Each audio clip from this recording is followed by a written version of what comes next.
Time 2 વાગ્યાનો હતો, 2:30 તો આપણે અહીંયા જ વાગી ગયા છે. એન્ડ એકવાર વ્યૂ ચેક કરો, તમને વ્યૂ બતાવો મંદિરનો. ખેડૂતોને બી સમજવાની જરૂર છે ખરેખર, કેમ કે મિટિંગમાં એવું હતું કે ભાઈ યુરિયા આજે હવે ફરીથી મોકો મળ્યો છે અટેન્ડ કરવાનો મિટિંગનો, તો કરીએ આપણે મિટિંગ અટેન્ડ.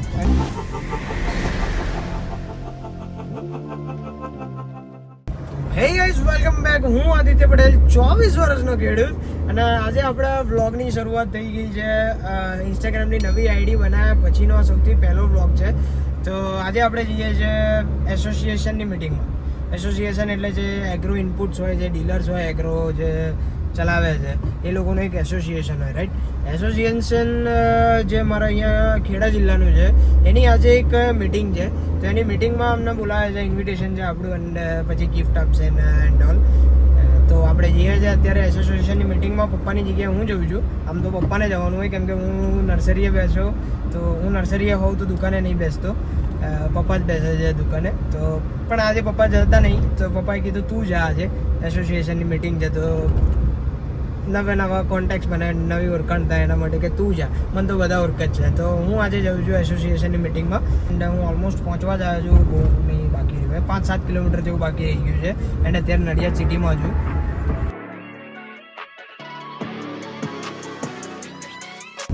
તો એ હોલનું નામ છે પ્રમુખ હોલ, અને આપણે અત્યારે નડિયાદ પીપલાકવાડા રોડ ઉપર છીએ.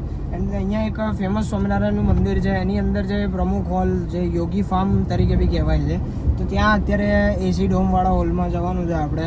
એવું અંદર ચોખ્ખું લાગ્યું છે કે ભાઈ ઇન્વિટેશનની અંદર કે એસીવાળો હોલ છે, તો ડીલર મિત્રો ચિંતા ના કરતા ગરમીમાં બી, કેમ કે અત્યારે બપોરના 2:30 વાગ્યા છે. એન્ડ ટાઈમ 2 વાગ્યાનો હતો, 2:30 તો આપણે અહીંયા જ વાગી ગયા છે. અને અત્યારે આપણે અંદર અત્યારે આપણે હજી પહોંચ્યા બી નહીં. તો જોઈએ કેવું છે આજની મિટિંગ એસોસિએશનની. એમ તો હું બહુ મિટિંગ અટેન્ડ કરતો નહીં, પપ્પા કરે કાં તો કોકને મોકલી દે. આજે આપણે કરીએ છીએ બહુ ટાઈમ પછી. બહુ પહેલાં એક મિટિંગ અટેન્ડ કરી હતી એસોસિએશનની, આજથી 2-3 વર્ષ પહેલાં. એન્ડ આજે હવે ફરીથી મોકો મળ્યો છે અટેન્ડ કરવાનો મિટિંગનો. તો કરીએ આપણે મિટિંગ અટેન્ડ, એન્ડ બતાવું તમને કેવી હોય છે એગ્રો ઇનપુટ ડીલર્સની મિટિંગ, એસોસિએશનની મિટિંગ કે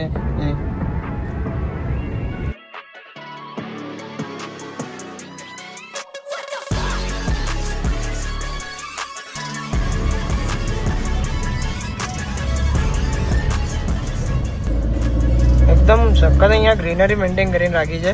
આજુબાજુમાં પ્લાન્ટેશન છે એન્ડ એર્યું મંદિર દેખાશે કે નહીં દેખાય, હા એર્યું મંદિર. અને પાછળની સાઈડ છે આ લોકો જે ચાલા જાય એ જ છે કદાચ. તો આપણે પાર્ક કરી દઈએ ગાડી. તો સૌથી પહેલું કામ આપણે ગિફ્ટનું પૂરું કરી દીધું છે. આ ગિફ્ટ આપણી કલેક્ટ કરી લીધી એન્ડ હવે ગાડીમાં મૂકવા જઈએ છીએ. આવીને તરત સૌથી પહેલાં ગિફ્ટ અહીંયા એવું છે ભાઈ સિસ્ટમ કે પહેલાં આવીને ગિફ્ટ કલેક્ટ કરો.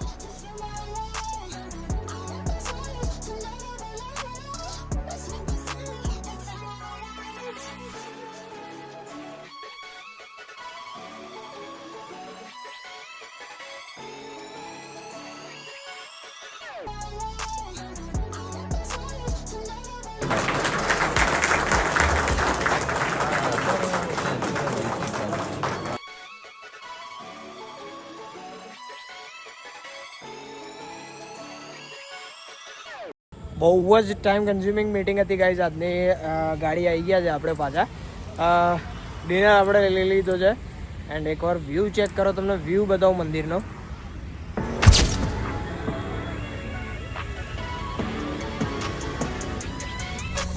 ડિનર આપણું થઈ ગયું છે અહીંયા જ હતું ડિનર બી, ઇન્ક્લુડિંગ ડિનર હતી આ મિટિંગ.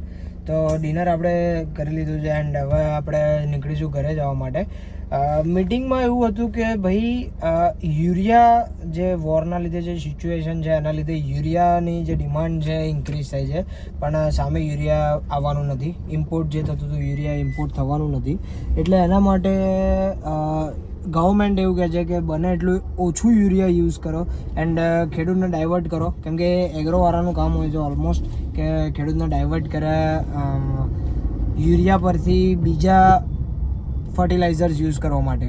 તો એ કરવાનું કહે છે ગવર્મેન્ટ. સો એ કરીએ તો વધારે સારું.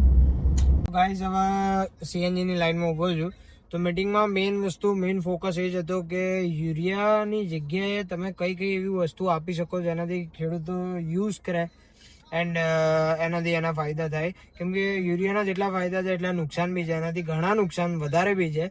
એન્ડ એની જગ્યાએ તમે કંઈક બીજી એવી પ્રોડક્ટ આપો જેમ કે નેનો યુરિયા છે, નેનો યુરિયા પ્લસ છે, એ બધું છે, નેનો ડીએપી છે, એ બધાનો યુઝ કરો એના માટેની આ સ્પેશિયલ આજની મિટિંગ હતી.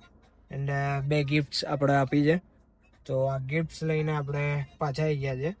તો ટ્રાય કરીશું, આપણે પપ્પાને કહીશું કે પપ્પા ટ્રાય કરે કે ખેડૂતોને ડાયવર્ટ કરે થોડા ઘણા કે નેનો યુરિયા યુઝ કરે. અને ખેડૂતોને બી સમજવાની જરૂર છે ખરેખર, કેમ કે જે નેનો યુરિયાના રિઝલ્ટ છે એક્સિલન્ટ છે. એન્ડ એ જ કામ એક બોટલ કરી શકે તો તમે એની જગ્યાએ તમે 3-3, 4-4 યુરિયા નાખવાની જરૂર બી નહીં પડતી ઇફ તમે એને ફોઇલર એપ્લિકેશન એટલે સ્પ્રેમાં આપો છો તો ફાઇનલી આપણે ઘરે આવી ગયા છે, 9:30 થયા. એન્ડ અહીંયા આપણે વ્લોગના એન્ડ કરીશું. બસ વિનંતી એ જ છે કે યુરિયા બને એટલું ઘટાડજો, કેમ કે જે ખેડા જિલ્લામાં યુરિયા જેટલું વપરાય છે ને એટલું, જેમ કે સમજો કે 1 મુઠ્ઠી યુરિયા ગુજરાતમાં વપરાતું હોય તો એટલું જ 1 મુઠ્ઠી યુરિયા આખા ખેડા જિલ્લામાં વપરાય છે. એટલે ખેડા જિલ્લાના ખેડૂતોને ખાસ વિનંતી કે યુરિયા બને એટલું ઓછું કરો, કેમ કે એના જે સાઈડ ઇફેક્ટ છે એના માટે આપણે અલગથી એક આખો વિડીયો બનાવીશું. પણ અત્યારે તો એનર્જી હવે રહી નહીં મીટિંગ પતાવીને આવ્યા એટલે. તો અત્યારે તો સાઇનિંગ આઉટ. ઇટ્સ મી આદિત્ય પટેલ, 24 વર્ષનો ખેડૂત. મળીએ બીજા વિડીયોમાં.